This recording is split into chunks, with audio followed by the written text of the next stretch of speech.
Hello friends, welcome back to my channel. আজ আমি তোমাদের সাথে শেয়ার করব অনিয়ন পরাঠার রেসিপি। তো পরোটা বানানোর জন্য সবার প্রথমে আমি এখানে একটি পাত্রে নিয়ে নেব 1.5 কাপ মতো আটা আর নিয়ে নেব 1.5 কাপ মতো ময়দা। তোমরা চাইলে এখানে শুধু আটা বা শুধু ময়দাও ব্যবহার করতে পারো। তো এখানে আটা ও ময়দাটা খুব ভালোভাবে ছাঁকনির সাহায্যে চেলে নেব। এবার এর মধ্যে দিয়ে দেব স্বাদ মতো নুন, 1 চামচের মতো দিয়ে দেব সাদা তেল,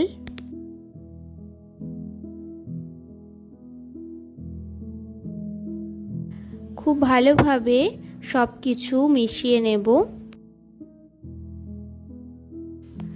এবার এর মধ্যে অল্প অল্প করে জল দিয়ে একটি সফট ডো তৈরি করে নেব।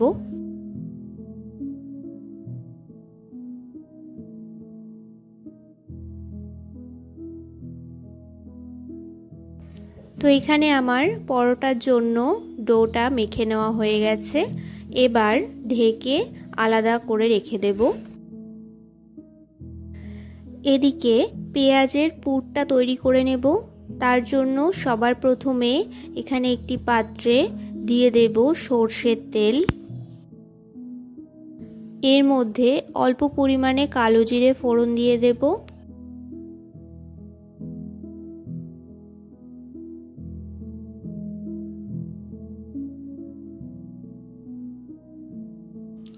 এবার এর মধ্যে দিয়ে দেব 1 চামচের মতো গ্রেট করে রাখা আদা ও রসুন। আদা ও রসুনটা হালকা ভেজে নেওয়ার পর এর মধ্যে দিয়ে দেব কাঁচা লঙ্কা কুচি।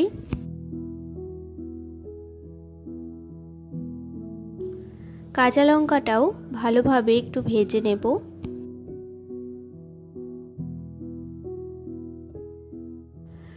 এবার এর মধ্যে দিয়ে দেব দুটো বড় বড় সাইজের পেঁয়াজ কুচি।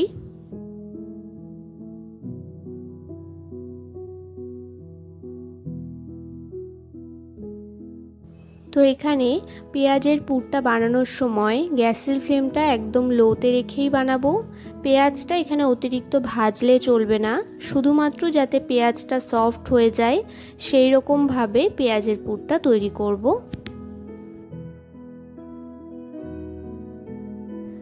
এবার এর মধ্যে গুঁড়ো মশলাগুলো দিয়ে দেব।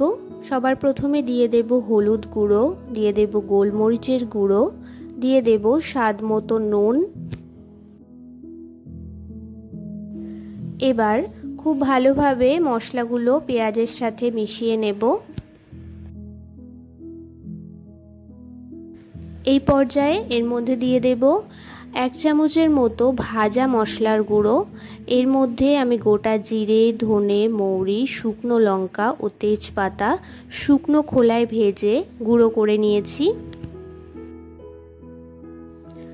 মশলার সাথে পেঁয়াজটা খুব ভালোভাবে ভেজে নিয়ে এর মধ্যে দিয়ে দেব 1 চামচের মতো ছাতু। তোমরা এখানে ছাতুর পরিবর্তে বেসনও ব্যবহার করতে পারো। তো ছাতুটা খুব ভালোভাবে পেঁয়াজের সাথে মিশিয়ে পুরটা নামিয়ে নেব।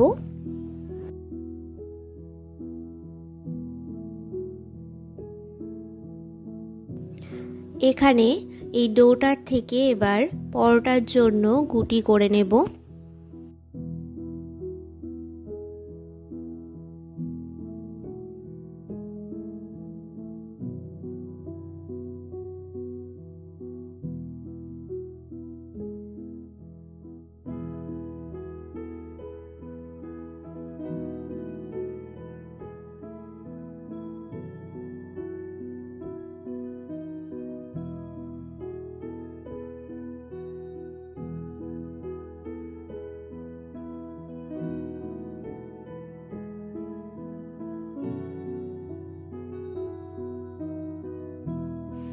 তো এখানে আমার ডোটার থেকে গুটি করে নেওয়া হয়ে গেছে। এবার যে পেঁয়াজের পুরটা তৈরি করে রেখেছিলাম সেই পুরটা এই গুটির মধ্যে দিয়ে দেব।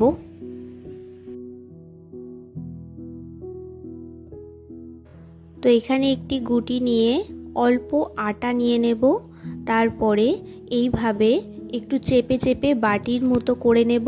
আর এই বাটির মধ্যে পুরটাকে দিয়ে এর উপরে কিছু শুকনো আটা বা ময়দা দিয়ে দেব, যাতে পুরটা কোনোভাবেই বাইরে বেরোতে না পারে। তোমরা এটা অবশ্যই করবে, এতে দেখবে পুরটা কোনোভাবেই বাইরে বেরোবে না। তো এবার আমি মুখটা খুব ভালোভাবে বন্ধ করে দেব।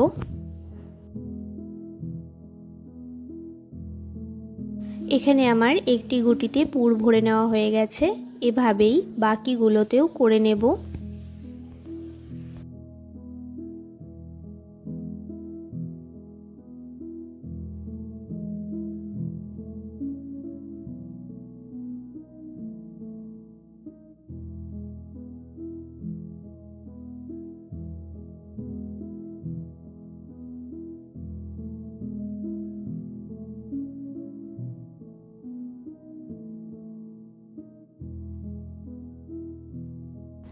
এখানে সবগুলো গুটিতেই পুর ভরে নেওয়া হয়ে গেছে।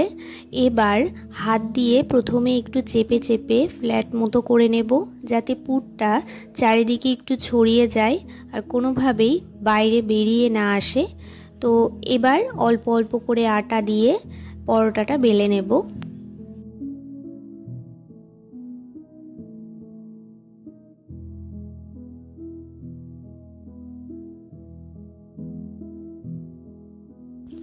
এখানে একটি পরোটা বেলে নেওয়া হয়ে গেছে, এভাবেই বাকিগুলোও তৈরি করে নেব।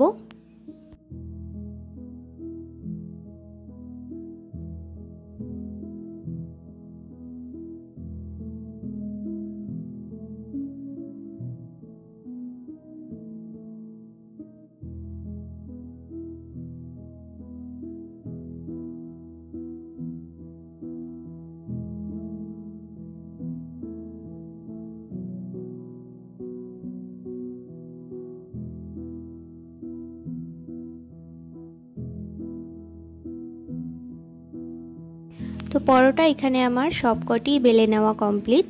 এবার এগুলিকে এক এক করে ভেজে নেব।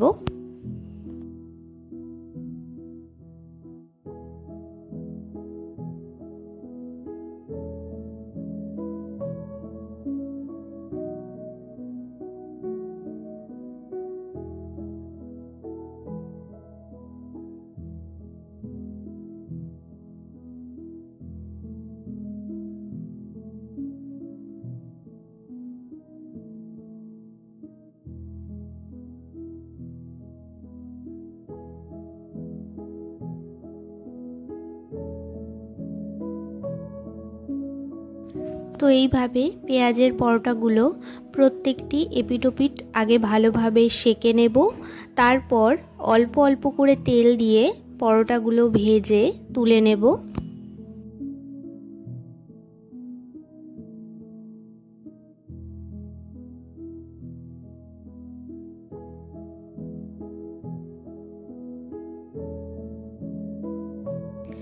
পেঁয়াজের এই পুর ভরা পরোটার রেসিপিটা তোমাদের কেমন লাগলো আমাকে অবশ্যই জানিও। যদি ভালো লেগে থাকে তাহলে একটি লাইক করে দিও। আমার চ্যানেলে নতুন হয়ে থাকলে চ্যানেলটি সাবস্ক্রাইব করে পাশে থেকো।